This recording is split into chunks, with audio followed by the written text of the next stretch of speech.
Hello, I'm Nalini McNabb, and this is our Wise Women Roundtable, pre-Equinox, which is coming up in this coming week. And what's coming through me more strongly than I can even form words for fast enough some of the time is how an age, an era, an epochal shift is happening.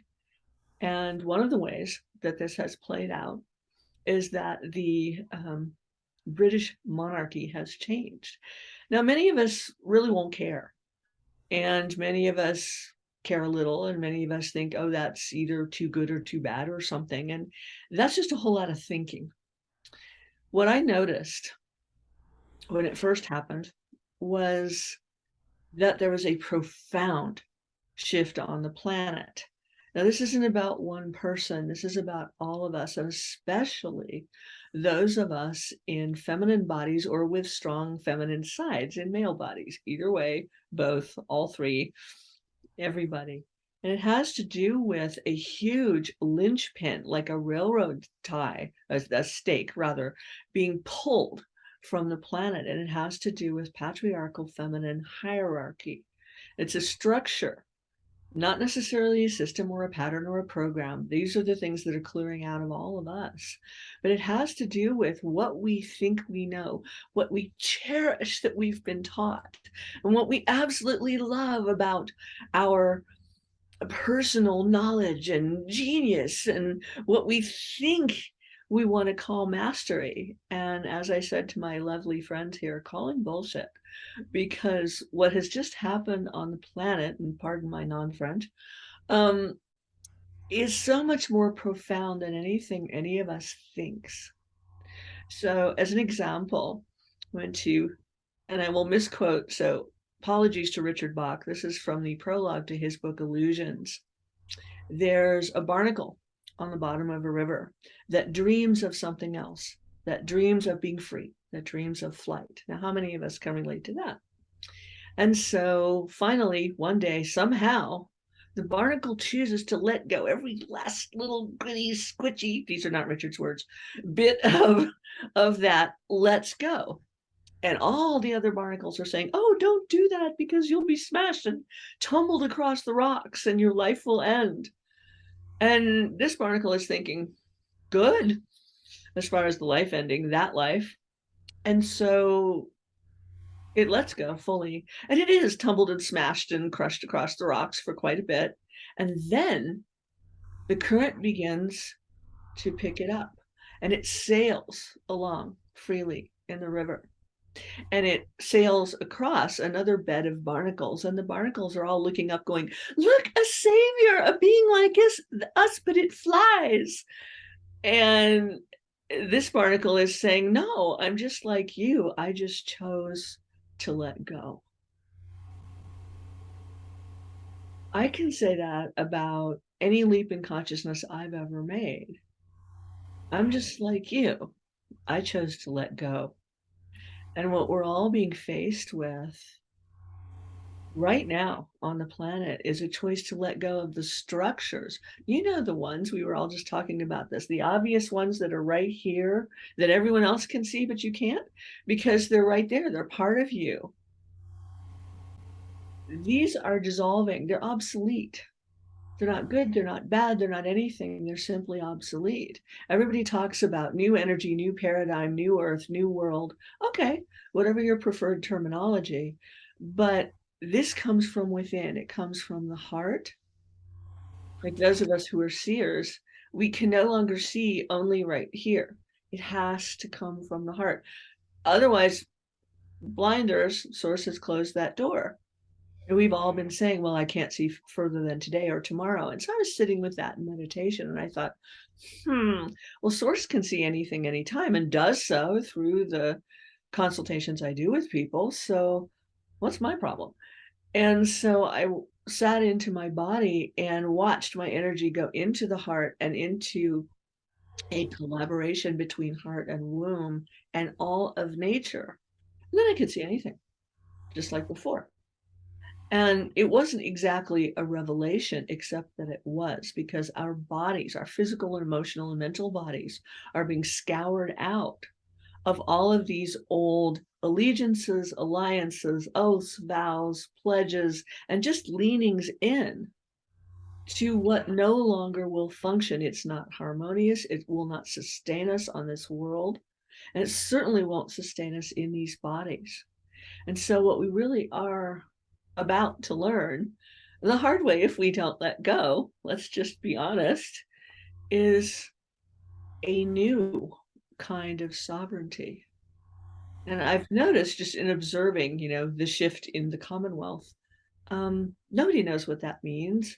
There are those that are afraid of the change, don't want the change because we like the status quo, because, humans always really like the status quo. It's one of our least attractive qualities. But that's within all of us, is that we need to let go and let source be the doer. I talk about this a lot, so do other people. But have we been giving it lip service, or where have we been giving it lip service within our minds and our bodies? And this is what's being dredged right now.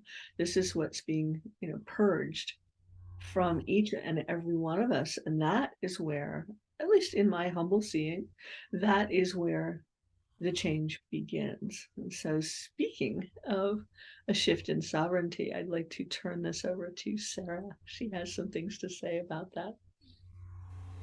I do, and thank you, Nalini, for so eloquently talking about the energy of it, and just allowing us to kind of open into the changes.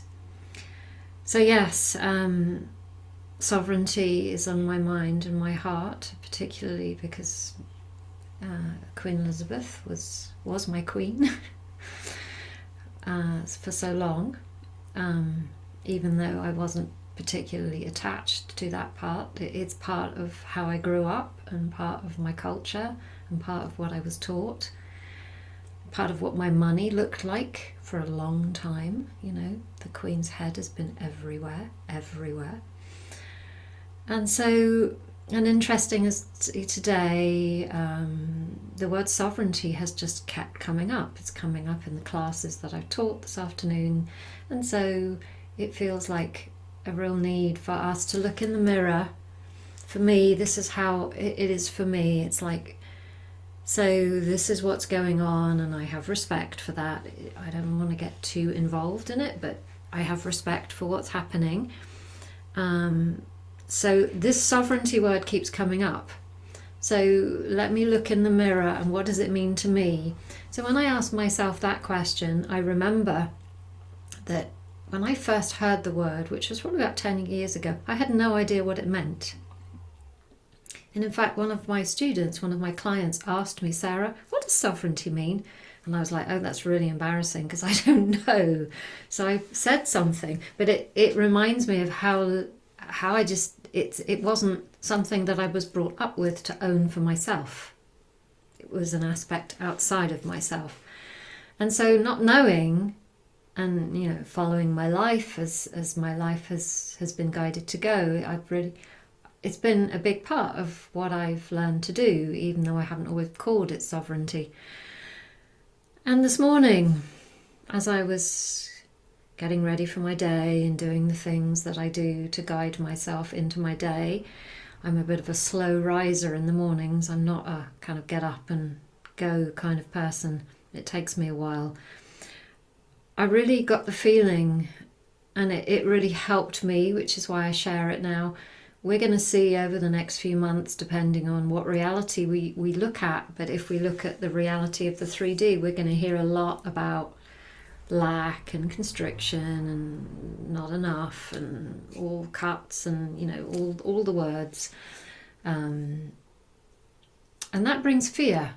And I can feel the constriction in my body just thinking about it, actually, even just talking about it now. And this morning, I was just offered this completely different way. And it was like, so you have this is the voice that was kind of speaking to me. So you have things that are dear to your heart, Sarah, and for yourself personally, and for those you love, and for your life here, and things that you want to offer to the world, and how nature and energy wants to co-create with you. If you stay in that place, it's going to be really hard to do. Maybe you'll do it, but you'll do it out of kind of like striving and, that kind of energy. I'm quite good at that. So it's one of my sovereign things to let go of that.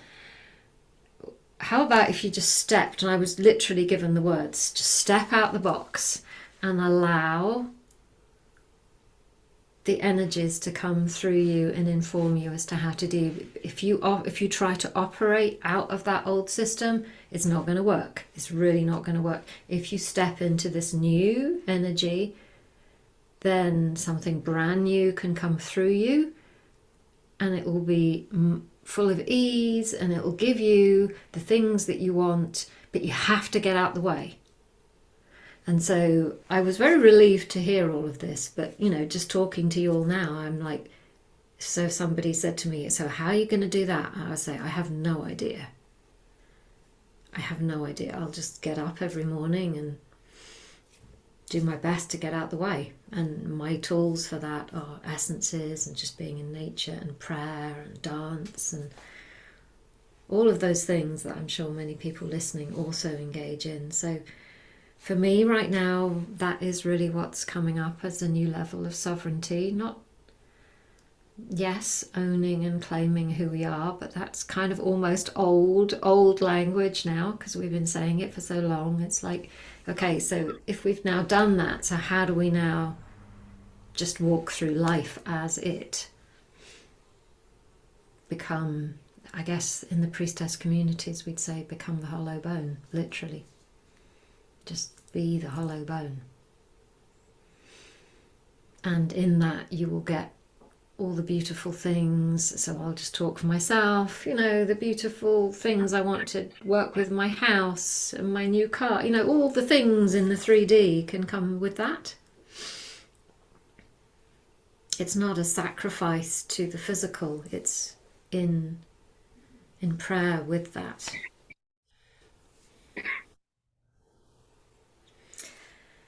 And so, yeah, that's my sharing from the heart and from a level of really not knowing, but it's what I'm embracing. And so I'm now going to hand over to Elizabeth, who I'm sure will also very beautifully and elegantly speak through the next levels of this in your own way, Elizabeth. Thank you, Sarah. I love all of these pieces, and as you were speaking, Sarah, I was seeing a liminal space, and that this equinox is unique in that, unlike other equinoxes, which often feel, to me at least, like the peak of a wave before the full breadth of the wave is experienced, it's a halfway point. But this one is different because it's a liminal space. It's a space between spaces. And when you enter into a liminal space, you open a door and there's this area of neutrality, sort of like an aperture. And then there's this other door, and this other door is closed, and it's the arena, the new playing field, the new party, the new culture, new earth, new. And then you've stepped out of this other paradigm, this other party, this other space, this other place of playing with consciousness, and this now no longer serves because it's not in the same frequency as nature, as the earth, as the galactic situation. And so now you're in this in-between place, which is extremely awkward. It's like a coat closet. But in order to go to the new party, you have to close this door. And you certainly can't wear what you've been wearing in the old party. You can't wear the structures, you can't wear the culture, you can't wear the things that you think you know. You can't wear the feminine patriarchal structures or the financial system or the economy that used to exist. You can't wear the old politic. And now you have to get naked in order to go to this next place. But the tricky part is that you don't know. You don't know exactly what that new party's going to look like.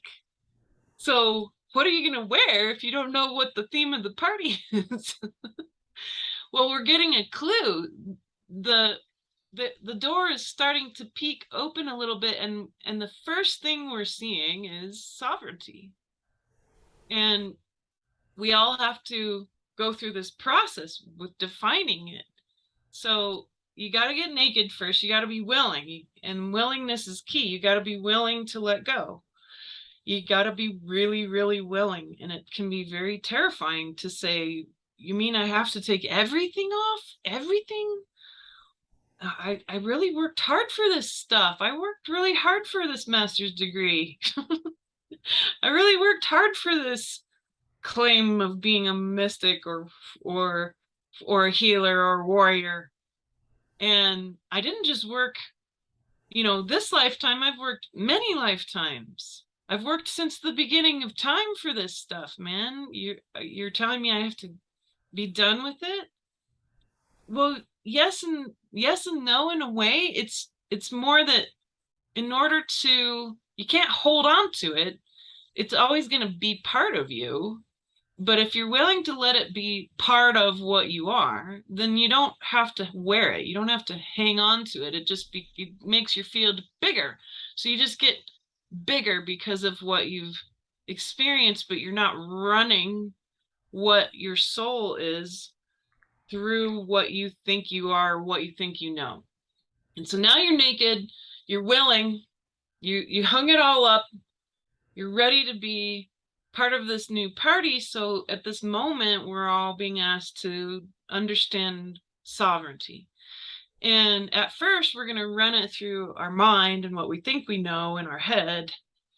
But that's not going to ultimately get you where you want to be, which is fully functioning, active in this very formless, timeless energy that is the next paradigm that's right before us. It's from here, it's from the heart, like Nalini said, and the gut, the embodiment, the DNA, the bacteria that runs your body. Most of you is bacteria.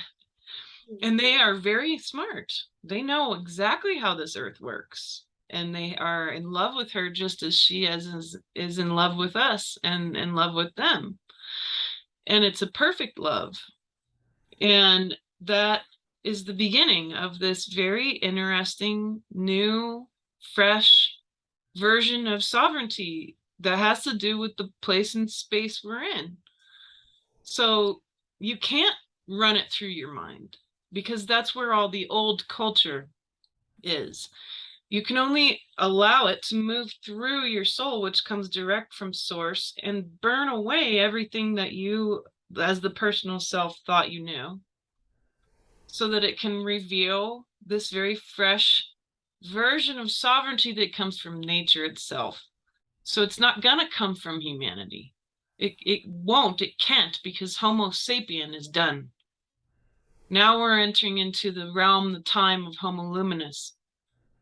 And that means the human of light, a being whose soul has full and complete and total reverence and capability through the physical body, through the DNA. It's literally the opportunity to take all of what you and your DNA and your genetic trauma and your genetic knowledge, your personal mind knowledge, your personal self knowing, and bleaching it in the light. As the door gets wider, as the crack gets more and more open, as we get to equinox, and eventually that door will be fully open at solstice, that light is going to reveal all of what needs to go. And it will be, and should be, very uncomfortable, but through the willingness, through the attention of the soul, then I think that discomfort itself becomes a gift too. And it can look, I think, like mental, emotional, physical discomfort. And the outcome, of course, we don't know, because this is a very unusual time. It's the change of a species. And we haven't seen that in 800,000 years. So the last time it happened was from Homo erectus to Homo sapien. And that was one of the most grand, most amazing events in consciousness that's ever happened in this particular solar system. But here we have a chance to do it again, and it's more intense because we have more people on the planet than basically all of the 12,000 year shifts combined all at once now here on the planet. So if it feels intense, if it feels like sometimes impossible, if it feels like trying to shove a square peg into a round hole, well, yeah, because on the other side of this party, you're not even going to be the human you thought you were. And that's exciting, but also ought to be pretty terrifying. And if you're really navigating it well, then you know you're on the right track. Because if you follow your fear, you're going to get higher faster. So that's what I perceive at the moment. That's what's happening in consciousness. And I'll hand it off to Kaylin to give us more clarity about our place in space. Thank you. Oh, what you have all shared has been so brilliant and so aligned with what's happening, of course, in the cosmic realm of things. And so, as we approach the equinox and that balance of light and dark, and that happens twice a year. So there's it depending on what hemisphere you're in, what season it's going into, and uh, and that's a between place. And it's kind of like what you were describing, Elizabeth. It's like walking through that door. You're not really in completely out of the old reality because you still remember it. It's still part of you. You've still got maybe connections or maybe some attachments that you're working on letting go of. And you're not yet fully in the new reality, but you're getting naked and willing and all of that. And so it's that, but it's a between place. And that's where the greatest alchemy can happen. And so here we are within a few days of this exact equinox point. And what's happening on this equinox is another rare factor, and that is that Mercury is going to be exactly conjunct the sun. And that's another between kind of place. So retrograde Mercury, we've been dealing with Mercury retrograde now, and sometimes that creates some challenges for people, especially if you tend to be more of a left brain type of person and you like things to happen logically, linearly, and rationally. Doesn't happen as easily in a Mercury retrograde. So this is another place where surrender and letting go and being willing to just trust that the messages that are coming through don't have to be in the form that you're maybe used to. And we can be open to and be in the place of questioning, like, okay, I don't really know how to do this sovereign thing, this new way of doing sovereignty. I don't know really how to be in this new reality. That's okay. If I can just let go of the need to know and trust that process and just go with that flow, it'll be amazing. So Mercury, the messenger, retrograde with the sun at the equinox, within about less than 6 hours of the preciseness of the equinox, we have Mercury precisely with the sun. So it's really close. And this is the closest of our lifetime and of maybe many lifetimes. I went and looked forward, and every 46 years, Mercury comes back pretty close. It's the closest Mercury return anybody will ever experience in their life is at age 46 or 92. And I looked 46 years past, and it was the Sun Mercury conjunction was at 29 Virgo, not 0 Libra.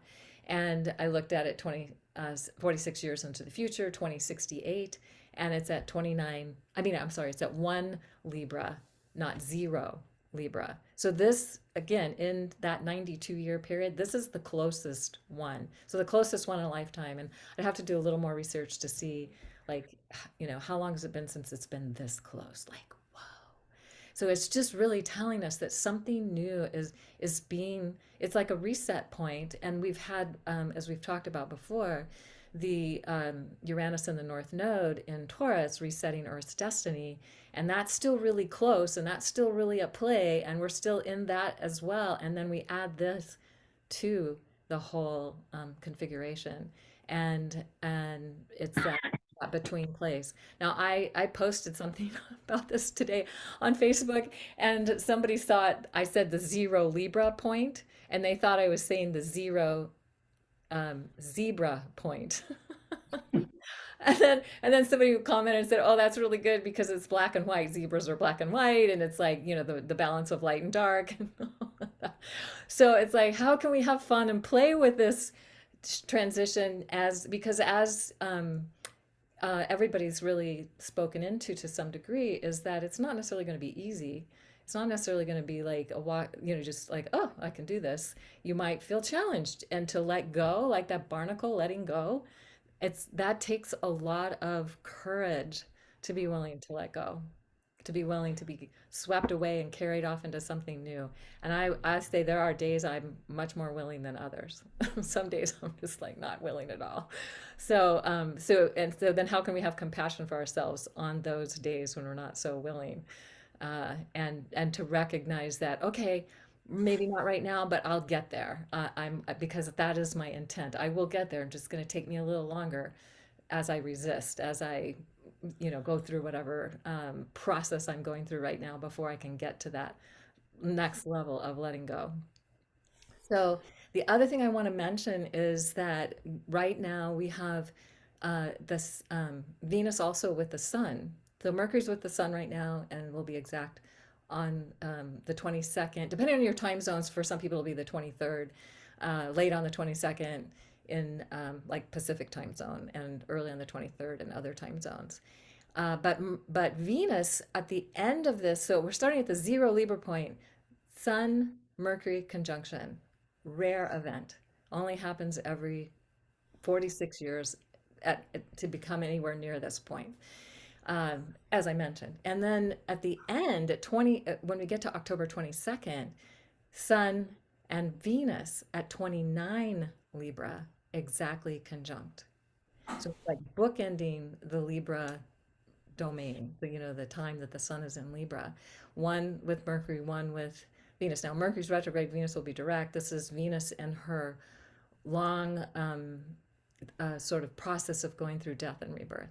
So who she's thought she was. So this is, and interestingly, the queen was 96 years old. She was in her Venus return, and she died right as Venus was going into the underworld.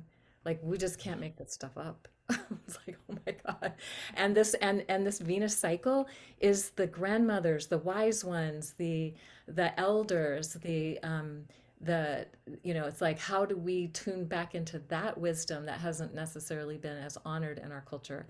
And so she's an elder, 96 years old, and her Venus return, passing from this realm, so that something new structures, as you were talking about, Nalini, the new structures can come forth, because that old structure had to go and had to be let go of, so that we could move into this this new time of how are we going to do it in the wisest, most sustainable, most effective ways possible. And we don't know what that is, and that's okay. But we know that we need to know that that is the question to be with.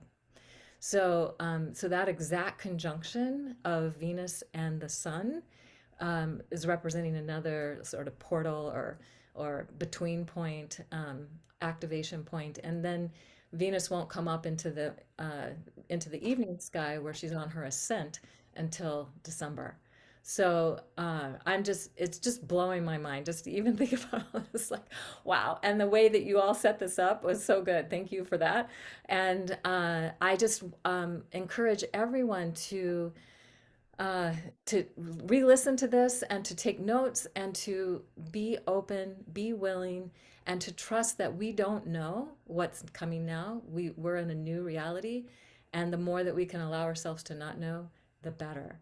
I just just want to quote Swami Byandananda, who said, "The best way to face the unknown is by not knowing." So we'll end with that, and thank you so much, and we'll look forward to catching up with you next time.